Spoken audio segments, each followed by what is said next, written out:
OK, chaque premier dimanche de novembre, il se passe quelque chose de spécial à New York. La ville retient son souffle pour le marathon, une course absolument mythique. On va décortiquer ensemble comment faire pour ne rien manquer de cet événement, que ce soit bien installé sur son canapé ou en plein cœur de la foule.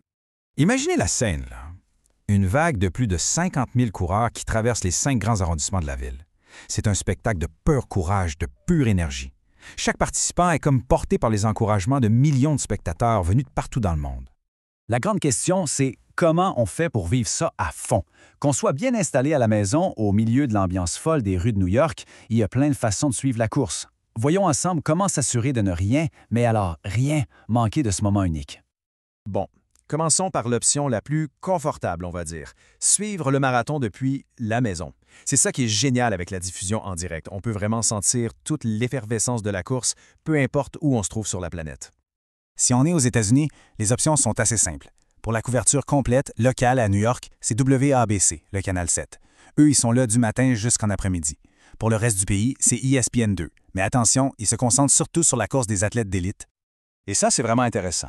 En après-midi, une émission spéciale sur ABC. Et là, le focus change. On se concentre sur les arrivées de monsieur et madame tout le monde. Des célébrités, des amateurs. C'est là qu'on capte les moments d'émotion les plus purs, quand ils franchissent enfin la ligne. Et si on est en déplacement, pas de problème. Les applications mobiles sont là pour ça. Que ce soit l'appli d'ABC7, d'ESPN ou même l'application officielle de la course, la NYRR, on télécharge, on se connecte et bang, la course est dans notre poche. Le marathon de New York, c'est un événement planétaire. Et heureusement, la diffusion suit cette logique. Voyons maintenant comment faire pour le regarder si on n'est pas aux États-Unis.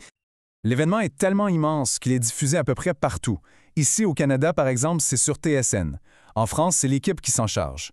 De l'Italie à la Chine, en passant par l'Amérique du Sud, il y a presque toujours un diffuseur officiel pour suivre la course en direct.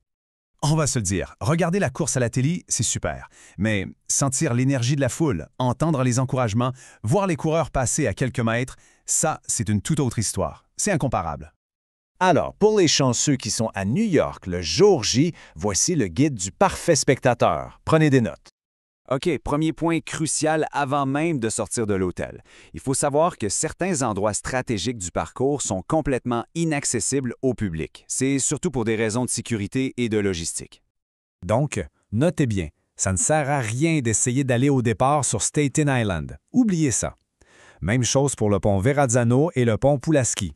Ces zones sont réservées uniquement aux coureurs. Il vaut mieux concentrer son énergie ailleurs. Passons maintenant au bon plan. Où est-ce qu'on se place pour avoir la meilleure vue et donner le plus d'énergie possible aux participants? Voici quelques suggestions arrondissement par arrondissement. Brooklyn, c'est absolument fantastique pour vivre la course. Sur la 4e avenue, on voit la vague de coureurs déferler, c'est très impressionnant.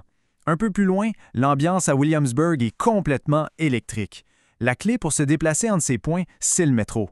Les lignes à prendre sont indiquées ici pour faciliter la planification.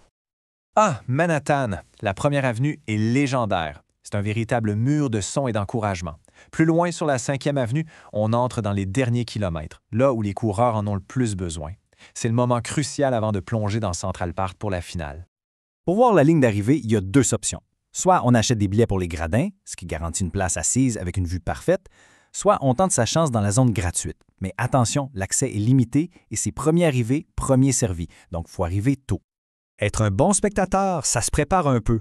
Voici quelques conseils pratiques pour que la journée soit vraiment mémorable, autant pour les athlètes que pour les publics. La clé, c'est vraiment la communication et l'enthousiasme. Utilisez l'application pour savoir exactement où se trouve un coureur. Dites-lui à l'avance où vous serez placé. Et surtout, n'hésitez pas à encourager tout le monde. Un cri, un nom lu sur un dossard, ça peut tout changer pour quelqu'un qui est en difficulté. Et puis, il y a quelques règles de gros bon sens pour que tout se passe bien. On laisse les haut-parleurs à la maison, on ne reste pas planté sur les ponts, on ne bloque pas les accès aux édifices et bien sûr, on garde les rues propres. C'est juste une question de respect. La sécurité, c'est l'affaire de tous. Le mot d'ordre officiel est très simple. Si on voit quelque chose d'anormal, on le signale. C'est la vigilance de chacun qui garantit que l'événement reste une grande fête pour tout le monde. D'ailleurs, c'est important de noter ce numéro. C'est la ligne d'urgence de la course. On l'utilise pour signaler une activité suspecte ou si on voit un coureur qui semble avoir besoin d'aide médicale, c'est une ligne directe pour obtenir de l'aide rapidement. Parce qu'au-delà de la compétition, Cet événement, c'est un moment de rassemblement incroyable. C'est une immense célébration de l'effort humain, où des dizaines de milliers de personnes repoussent leurs limites, soutenues par des millions d'autres. C'est puissant. Voilà le message à retenir. Que ce soit à travers un écran à des milliers de kilomètres ou depuis un trottoir de Brooklyn, tout le monde peut participer et partager l'énergie du marathon. J'espère que ce petit guide vous a donné tous les outils nécessaires pour vivre pleinement le marathon de New York. Maintenant, il ne reste plus qu'à se préparer, à crier, à applaudir et à célébrer.